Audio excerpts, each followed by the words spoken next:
Good morning, praise the Lord. दिन की शुरुआत परमेश्वर के वचन के साथ मैं पास्टर राजकुमार एक बार फिर से आप सब प्रियजनों का इस प्रातःकालीन वचन मनन में स्वागत करता हूं। आज इस मेरे संदेश का शीर्षक है एक नई शुरुआत। अगर आप अपने जीवन में कुछ नया करने की आशा कर रहे हैं और जीवन की परिस्थितियां आपको चीख चीख कर ये कह रही है कि अब कुछ नया नहीं हो सकता, तो ये संदेश आपके लिए है। एक नई शुरुआत, योना की प्रार्थना। Praise the Lord. हम योना की प्रार्थना को मनन कर रहे थे। यिर्मयाह 29 अध्याय उसके 13 वचन में लिखा है, तुम मुझे ढूंढोगे और पाओगे भी, क्योंकि तुम अपने संपूर्ण मन से मेरे पास आओगे। शायद यही योना की कहानी का एक मुख्य थीम आप मान सकते हैं। दूसरे अध्याय को जब हम पढ़ते हैं, योना एक रिबल जो परमेश्वर से बलवा कर परमेश्वर के अनुशासन को तोड़कर परमेश्वर से दूर भागने की कोशिश करने वाला योना मछली के पेट के अंदर आ गया, एक बहुत ही कठिन परिस्थितियों में। कई बार हमारे जीवन की परिस्थितियां, उसका कारण अगर हम ढूंढें तो हमें समझ में आएगा कहीं ना कहीं परमेश्वर की आज्ञाओं का उल्लंघन कर रहे हैं। आज मैं प्रोत्साहित करना चाहता हूं, आप जब संपूर्ण हृदय से उसे खोजेंगे वो आपको मिलेगा, और आप जब पूरे मन से पश्चाताप कर उसके करीब आएंगे, आपको वो मिलेगा सिर्फ नहीं, आपको एक नई शुरुआत भी देगा। देखिए, उस दूसरे अध्याय में कुछ खास बातों पर मैं आपका ध्यान लाना चाहता हूं। पहले और दूसरे वचन में हम देखते हैं योना सहायता के लिए परमेश्वर से प्रार्थना कर रहा है, सहायता के लिए प्रार्थना कर रहा है। Praise the Lord. और ये जो प्रार्थना का मुख्य आधार अगर देखें तो ये प्रार्थना योना शायद इसलिए नहीं कर रहा कि उसको परमेश्वर से बहुत प्रेम है या उसके मन के अंदर परमेश्वर के प्रति बड़ी आदर और सम्मान है, लेकिन अपने प्राणों की रक्षा के लिए, अपने समस्याओं की गंभीरता के कारण वो प्रार्थना कर रहा है।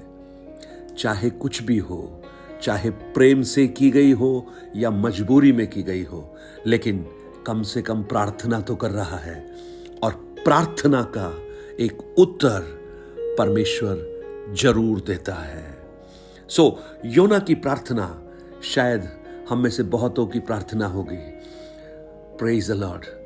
हमें वास्तव में परमेश्वर के साथ एक अंतरंग रिश्ता रखकर उससे प्रार्थना की आवश्यकता है। प्रभु यीशु ने प्रार्थना करना सिखाया, लेकिन कई बार जीवन में अन्य प्राथमिकताओं के कारण शायद प्रार्थना आती नहीं है, लेकिन ऐसी परिस्थितियों में एक इमरजेंसी टूल के समान, आपातकालीन एक पद्धति के समान शायद प्रार्थना प्रकट होती है। चाहे जैसे भी हो, प्रार्थना तो हो। योना परमेश्वर से सहायता के लिए प्रार्थना कर रहा है, क्योंकि उसे समझ में आ गया कि उसका जीवन अब अंत की ओर बढ़ रहा है, और उसे यह भी समझ में आया कि वो मृत्यु के कगार पर पहुंच चुका है। ऐसी परिस्थिति में योना को आप देखिए, शायद परमेश्वर ने योना को यह भी समझा दिया कि पहले अध्याय में जब हम देखते हैं उन लोगों की हालत, वो कह रहे थे हम मरने वाले हैं, हम मर जाएंगे, लेकिन वही दर्द अब योना को समझ में आ रहा है। कई बार ये उत्तम है कि हम भी ये समझें कि लोग किस परिस्थिति से गुजर रहे हैं। योना उसी परिस्थिति को अपने जीवन में महसूस कर रहा है। फिर आप उसके 3 वचन को देखिए, वहां लिखा है कि तूने मुझे गहरे सागर में समुद्र की थाह तक डाल दिया। यानी परमेश्वर के उस अनुशासन की छड़ी को योना स्वीकार कर रहा है। योना स्वीकार कर रहा है उस अनुशासन की छड़ी को। आज अगर आपके जीवन में कुछ ऐसी परिस्थितियों से आप गुजर रहे हैं जहां आपको लगता है ये परिस्थितियां परमेश्वर की ओर से हैं, तो उसे स्वीकार कीजिए। परमेश्वर की आज्ञाओं के अनुसार अपने जीवन को आगे बढ़ाने का कोशिश कीजिए। उसके 4 वचन को जब हम पढ़ते हैं, परमेश्वर के वायदों को योना स्मरण करता है। वो कहता है, मैं तेरे सामने से निकाल तो दिया गया हूं, तो भी तेरे पवित्र मंदिर की ओर मैं फिर ताकूंगा। उस मंदिर की ओर ताक रहा है, उस वायदे को स्मरण कर रहा है। और उसके 8 और 9 वचन को जब हम पढ़ते हैं, हम देखते हैं परमेश्वर की इच्छा के लिए योना अपने आप को समर्पण कर रहा है। क्या कहता है? जो लोग धोखे की व्यर्थ वस्तुओं पर मन लगाते हैं, वे अपने करुणा निधान को छोड़ देते हैं। देखिए, प्रार्थना में कह रहा है करुणा निधान को छोड़ देते हैं। खुद ही छोड़ने वाला है, लेकिन अब उसे समझ में आ गया, वो परमेश्वर की इच्छा के लिए अपने आप को समर्पण करता है। और जब ऐसी प्रार्थना योना करता है, उसके 10 वचन में उस प्रार्थना का छुटकारा हम देखते हैं। और परमेश्वर ने उस बड़े मत्स्य को आज्ञा दी कि योना को स्थल पर निगल दे। Praise the Lord. प्रार्थना किस हालातों में शुरू हुई, किस तरह से शुरू हुई? मृत्यु की परिस्थिति से, लेकिन उसने परमेश्वर पर भरोसा किया। उसे समझ में आ गया एक ही है जिससे प्रार्थना की जा सकती है। उसने परमेश्वर के अनुशासन को स्वीकार किया, उसने परमेश्वर के वायदे पर भरोसा किया और उसने परमेश्वर की इच्छा के अनुसार जीने का निर्णय लिया।